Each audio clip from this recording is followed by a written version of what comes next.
Hello everyone, ম্যাক্সবি চ্যানেলে আরও একটি নতুন ভিডিওতে আপনাদের সবাইকে স্বাগত।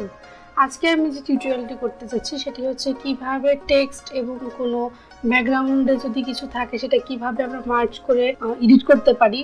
আশা করছি আপনারা আজকের ভিডিওটিতে অনেক গুরুত্বপূর্ণ টপিক শিখতে পারবেন। সম্পূর্ণ ভিডিওটিতে আমার সাথেই থাকুন। চলুন শুরু করে ভিডিও। আমি এখানে একটি ব্যাকগ্রাউন্ড নিয়ে নিয়েছি, এর উপরে আমি কিছু টেক্সট লিখে নিব। এখান থেকে আমি টেক্সট টুলবারটি নিয়ে নিচ্ছি।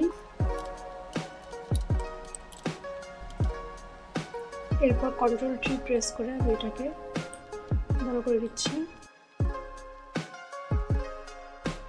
প্রেস করে উপরে থাকা চেক মার্কটি দিয়ে দিলাম।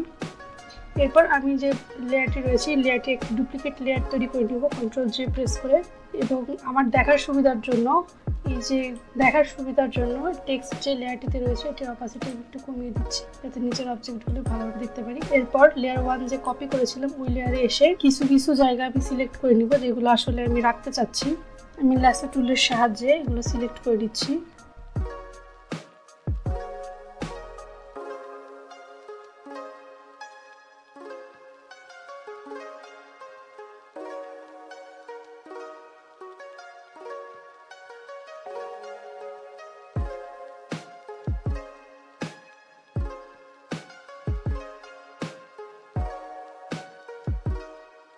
সিলেকশনগুলো করে নেওয়ার পর এই লেয়ারটিতে আমি একটি কপি করে নিব, Ctrl+J প্রেস করব। কপি হয়ে গেছে। এবার এই কপিটি আমি যে টেক্সট লেয়ারটি ক্রিয়েট করেছিলাম তার উপরে নিয়ে দিয়ে দিব এবং টেক্সট লেয়ারের অপাসিটিটি আমি বাড়িয়ে দিব।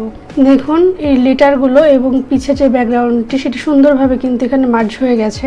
এরপরে আমি এটিকে আরেকটু রিয়েলিস্টিক দেখানোর জন্য শ্যাডো ক্রিয়েট করে নেব। তার জন্য যে লেয়ারটিতে আমরা এই এডিটটি করেছি সেই লেয়ারটিতে যাব এবং এপেক্স এখান থেকে ব্লেন্ডিং অপশনটি অন করে নিব এবং এখান থেকে যে ড্রপ শ্যাডো অপশনটি রয়েছে একদম শেষে সেই ড্রপ শ্যাডো অন করে দিব। এখানে ক্লিক করে এই জায়গায় যে কালারটি আছে শ্যাডোর সেই কালারটি চেঞ্জ করে দিচ্ছি এবং ওকে প্রেস করে দিব। অ্যাঙ্গেলটি চেঞ্জ করে দিচ্ছি।